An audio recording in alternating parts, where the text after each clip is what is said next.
2024 വർഷത്തിൽ കുടിശ്ശികയായിരിക്കുന്ന സാമൂഹ്യ സുരക്ഷാ പെൻഷൻ തുകയായ 6400 രൂപ വീതം 60 ലക്ഷത്തിൽ പരം പെൻഷൻ ഗുണഭോക്താക്കൾക്ക് വിവിധ ഘട്ടങ്ങളിലായി വിതരണം ആരംഭിക്കുന്നു. കുടിശ്ശികയിൽ ഒരു ഗഡു നേരത്തെ തന്നെ സംസ്ഥാന സർക്കാർ അനുവദിച്ചിരുന്നു. 2024 വർഷം അവസാനിക്കുന്നതിന് മുന്നോടിയായി ഒരു ഗഡു കൂടി അനുവദിക്കുമെന്ന് നേരത്തെ സർക്കാർ പ്രഖ്യാപിച്ചിരുന്നെങ്കിൽ പോലും ക്രിസ്മസിനോടനുബന്ധിച്ച് വരുന്ന ചെലവുകൾ കണക്കിലെടുത്ത് ആദ്യഘട്ടമെന്നോണം 1600 രൂപയുടെ വിതരണം മാത്രമാണ് പ്രഖ്യാപിച്ചത്. എന്നാൽ ഇപ്പോൾ പെൻഷൻ കുടിശ്ശികയുള്ള ഗുണഭോക്താക്കളെ സംബന്ധിച്ചിടത്തോളം ആശ്വാസ വാർത്തയാണ് സംസ്ഥാന സർക്കാരിന്റെ ഭാഗത്തു നിന്നും എത്തിയിരിക്കുന്നത്.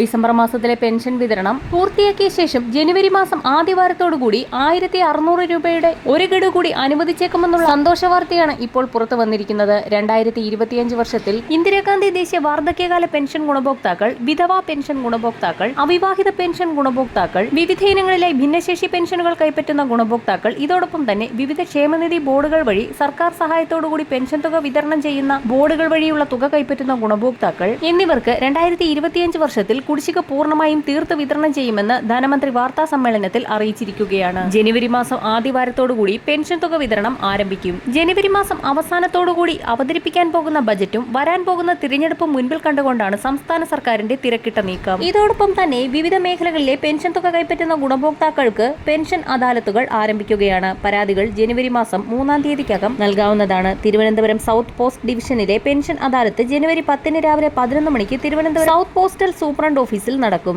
തിരുവനന്തപുരം സൗത്ത് പോസ്റ്റൽ ഡിവിഷനിലെ പോസ്റ്റൽ പെൻഷൻ, ഫാമിലി പെൻഷൻ കാര്യങ്ങളെ സംബന്ധിച്ച പരാതികൾ അദാലത്തിൽ സമർപ്പിക്കാം. പരാതികൾ ജനുവരി 3-ാം തീയതിക്കകം കിട്ടത്തക്കവണ്ണം അയക്കേണ്ടതാണ്. കവറിന് മുകളിൽ പെൻഷൻ അദാലത്ത് എന്ന് വ്യക്തമായി രേഖപ്പെടുത്തിയിരിക്കണം. പെൻഷനറുടെ മൊബൈൽ ഫോൺ നമ്പർ ശരിയായി രേഖപ്പെടുത്തിയിരിക്കണം.